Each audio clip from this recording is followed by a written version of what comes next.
I'm really pleased to introduce this next session with another Yorkshire organisation. The talk is going to be called How Much Ambition Can You Fit Into 1 Year? And I'd like to introduce Alice Rose, Samantha Jennings, and I'll hand over to James Etherington. Please give them a warm welcome.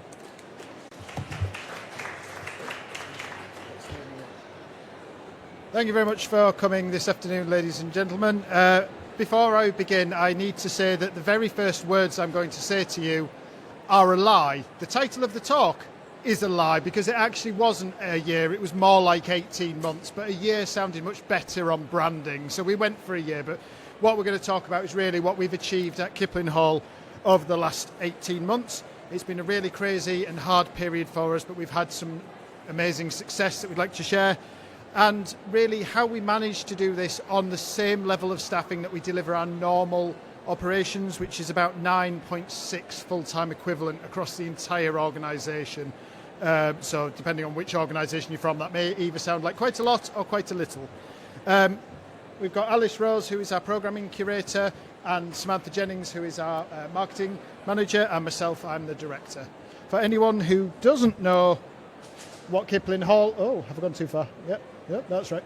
Anyone who doesn't know what Kiplin Hall is, Kiplin is a historic house and gardens and an accredited museum located in North Yorkshire, halfway between the towns of Northallerton and Richmond.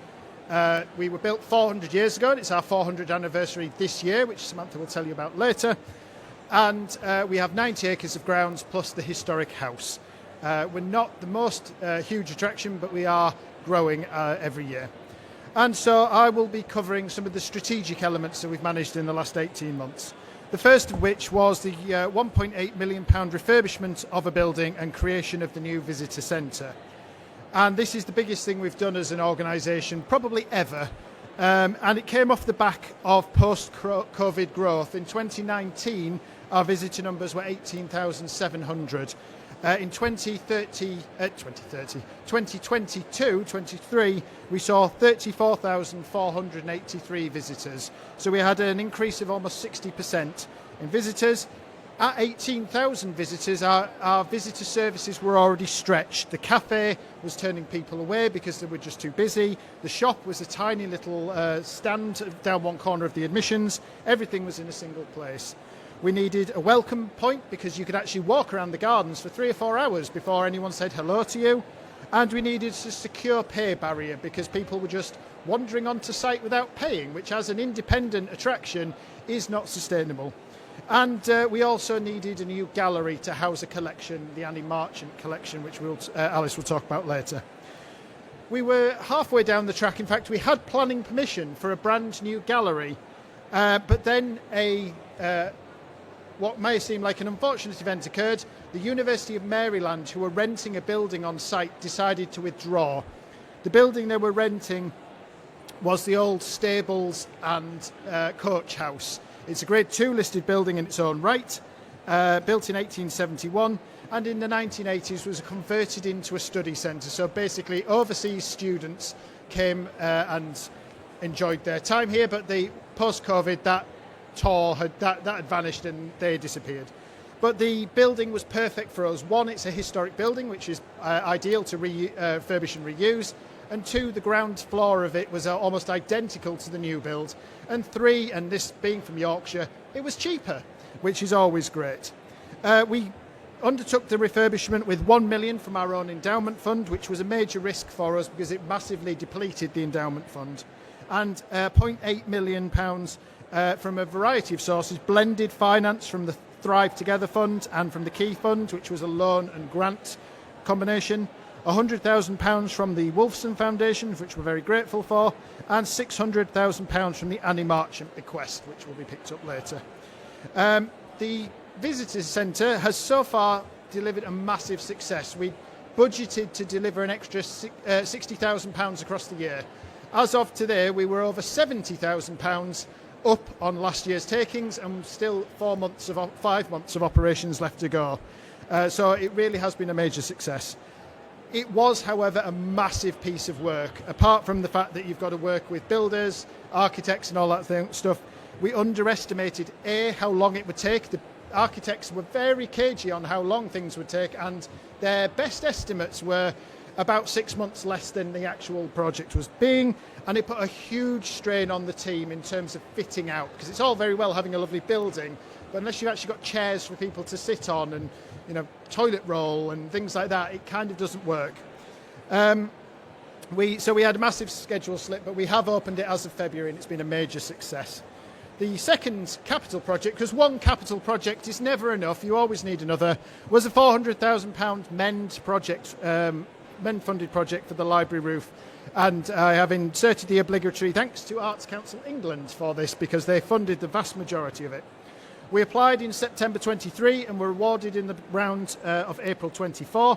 Planning started immediately, and we started construction in April 25, which is where the whole "it was more than a year" thing came into it. We're repairing the library wing, which is on the right-hand side there. We'll be replacing the roof and masonry. It's our highest risk area on the building, in that if we don't do that, we'll soon have water ingress. And it's also our single biggest collection in terms of volume, in that we have hundreds and hundreds of books under there. And as you can imagine, books and water do not mix very well. We've also had to relocate the staff offices, volunteer room and stores that were stored on the upper level. Those were major pieces of work in their own right to relocate things, but they have freed up space, and we're still in the planning process, but we may be able to use those spaces more effectively for gallery space in the future. The total cost was £432,700, with 411 of that coming from MEND and Arts Council, and the rest from the Historic Houses Foundation, which we are also extremely grateful for. The one thing I would note for this is you do need a proper and professional condition survey up front, which was quite a considerable cost for a small organisation. And as with all Arts Council's grants, and I'm not going to knock Arts Council because they're amazing people, but there is a lot of reporting and hoops to jump through for that funding. And the last bit I'm going to talk about, and I think I'm still on time, is the 10-year master plan that we've created, 2025 to 2034, travelling between 400s. Our 400th anniversary is this year, we think. There's a whole story about that. I won't go into it because I'm on time, but I'll talk to you about that later if you want. The foundation of Maryland, which the person who built Kiplin Hall was intimately involved with, is in 2034. We are not celebrating that, we are commemorating that. That's a very important distinction. We wanted to create a master plan that would take us between our anniversary and that anniversary, bookending the two. And in everything we do at Kiplin, we involve all members of our team, our staff, our trustees, and more importantly, our 220 volunteers. So we had 3 teams: Team Vision, which also covered EDI and accessibility, Team Visitor Experience, and Team Capital. Each of those teams drew on the experience of the relevant staff members and trustees, but also we brought in volunteers who had experience and interest in those areas to help us put together this master plan. Its goal is to grow our visitor audience to a point where our visitor operations in its own right are sustainable, to tell stories of our 400 plus years history with depth and variety, and to ensure it connects with the widest possible audience, and to work on making the organisation as accessible as possible physically, intellectually and digitally, which will help to increase and diversify the audience. It's a major goal. We've got about £5 million of capital projects that we want to achieve in the next 10 years, so I might be back in the future telling you how well that went or not, depending on if I'm in tears, it didn't go very well. We also developed 3 new values.